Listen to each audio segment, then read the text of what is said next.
Hey guys, welcome back to our channel. Today என்ன ரெசிபின்னு பார்க்கலாமா? Chicken biryani தான் செய்ய போகிறேன். என்னோட ஸ்டைலில் எப்படி செய்யலான்னு பார்க்கலாமா? இதுக்கு என்னென்ன இன்க்ரீடியன்ட்ஸ்லாம் தேவைங்கிறதையும் நான் டீட்டெயிலாக சொல்கிறேன். வாங்க வீடியோக்குள்ளே போகலாம். ஃபஸ்ட்டு ஆனியனில் வந்து ஸ்லைஸாக கட் பண்ணி வச்சுக்கிறோம். அப்புறம் பிரியாணி ஸ்பைசஸ் எடுத்துக்கிறோம். அப்புறம் கொரியண்டர், அப்புறம் மின்ட் லீவ்ஸு, அப்புறம் ரம்பா லீஃப், அப்புறம் டொமேட்டோ, அப்புறம் ஜிஞ்சர் கார்லிக் பேஸ்ட். இந்த ஸ்பைசஸ்லாம் எடுத்து காட்டியிருக்கேன். அப்புறம் கர்டு, சிக்கன், அப்புறம் கோகோனட் மில்க் வந்து நான் எடுத்து வச்சுருக்கேன். இப்போது ஸ்டவ் ஆன் பண்ணிக்கோங்க. ஸ்டவ் ஆன் பண்ணியாச்சு. இப்போது ஒரு குக்கர் எடுத்துக்கோங்க. ஆல்ரெடி குக்கரை நான் கழுவி வச்சுருக்கேன். குக்கரை வச்சுக்கலாம். குக்கர் வச்சதுக்கப்புறம் குக்கர் நல்லா சூடாகணும். சூடானதுக்கப்புறம் ஆயில் சேர்த்துக்கலாம். நான் ரீஃபண்ட் ஆயில் எடுத்திருக்கேன். ரீஃபண்ட் ஆயில் கொஞ்சம், நெய் கொஞ்சம் எடுத்துக்கலாம். நான் வந்து நெய் இன்றைக்கி சேர்க்கலை. நெய் என்கிட்ட இப்போ இல்லை, அதனால் நான் ஆயில் மட்டும் எடுத்திருக்கேன். ஆயில் சேர்த்துக்கலாம். ஆயில் சூடானதுக்கப்புறம் பிரியாணி ஸ்பைசஸ் எல்லாமே சேர்த்துக்கோங்க. பிரியாணி ஸ்பைசஸ் எல்லாம் சேர்த்ததுக்கப்புறமா வெடிக்கும். கடுகு வெடிக்கிற மாதிரி ஸ்பைசஸ்லாம் கொஞ்சம் கொஞ்சமாக அப்படி வெடிக்கும். ஸ்பைசஸ் வந்து நல்லா சூடானதுக்கப்புறமா வெடித்ததுக்கப்புறமா ரம்பா லீஃப் சேர்த்துக்கிறேன் நான். ரம்பா லீஃப் சேர்த்ததுக்கப்புறமா ரம்பா லீஃப் வெடிக்கும் அதே மாதிரி. அதுக்கப்புறமா கசகசா சேர்த்துருக்கேன் நான் கொஞ்சம். சேர்த்ததுக்கப்புறம் கேஷ்யூ நட்ஸ் போட்டிருக்கேன். கேஷ்யூ நட்ஸ் போட்டால் கொஞ்சம் நல்லாயிருக்கும் பிரியாணி.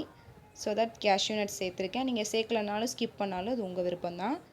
கேஷ்யூ நட்ஸ் சேர்த்ததுக்கப்புறம் ஆல்ரெடி ஸ்லைஸ் பண்ணியிருந்த ஆனியனை சேர்த்துக்கலாம்.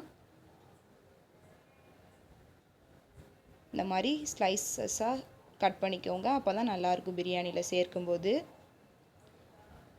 ஆனியன்ஸ் எல்லாத்தையுமே சேர்த்தாச்சு.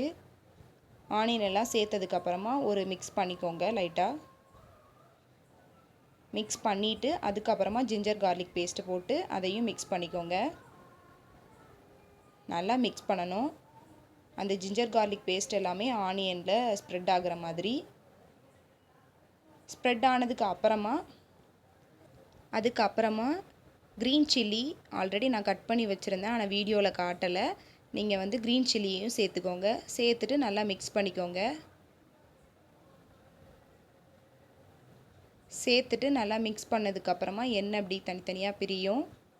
நல்லா ஆனியன் வந்து ப்ரௌனிஷ் கலரில் மாறணும், அவ்வளோக்குள்ளே நல்லா வதக்கணும். அதுக்கப்புறமா டர்மரிக் பவுடர் போடணும்.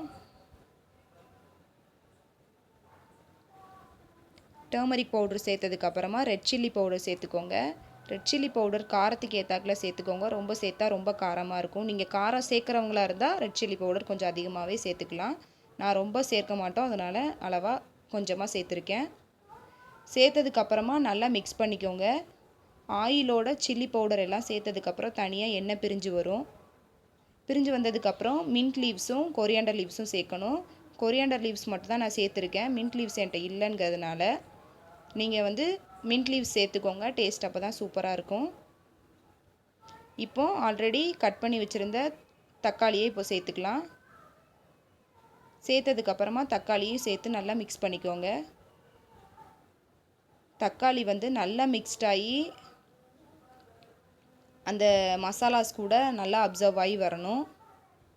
அப்புறமா கொரியாண்டர் பவுடர் சேர்த்துக்கோங்க. நானும் சேர்த்துக்கிறேன் கொரியாண்டர் பவுடர்.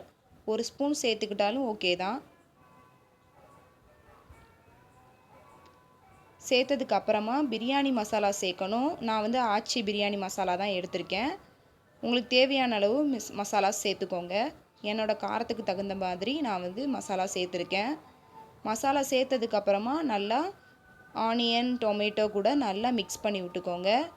மிக்ஸ் பண்ணிவிட்டு தேவையான அளவு தயிர் எடுத்துக்கோங்க. நான் தயிர் கொஞ்சம் எடுத்திருக்கேன். மிக்ஸ் பண்ணணும். இப்போவும் சேர்த்து எல்லாத்தையும் மிக்ஸ் பண்ணும்போதே உங்களுக்கு தெரியும் இந்த எண்ணெய் வந்து தனியாக பிரிகிற மாதிரி. இந்த மாதிரி நல்லா பிரிஞ்சு வரணும் எண்ணெய்.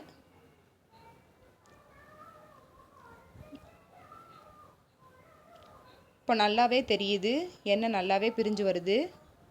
பிரிஞ்சு வந்ததுக்கு அப்புறமா இப்போ வந்து நம்ம கறி சேர்க்க வேண்டியது இருக்கும். நான் வந்து ஆல்ரெடி கறியை வந்து வாஷ் பண்ணியே வச்சுருக்கேன். இப்போ அதையும் நான் சேர்த்துக்கிறேன்.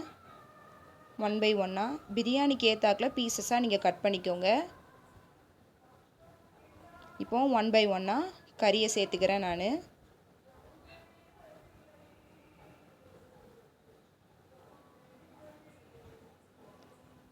மசாலா எல்லாமே பிரிஞ்சு வந்ததுக்கு அப்புறமாவே சிக்கனை போடுங்க.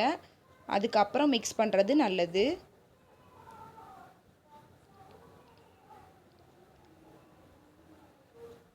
உங்களுக்கு தேவையான அளவு சிக்கன் எடுத்துக்கோங்க. நான் வந்து 1/2 கிலோ சிக்கன் எடுத்திருக்கேன் இன்றைக்கி. சிக்கன் எல்லாத்தையும் சேர்த்ததுக்கப்புறமா ஆல்ரெடி உள்ள எண்ணெய் பிரிஞ்சு வந்த மசாலாவில் நல்லா மிக்ஸ் பண்ணுங்கள்.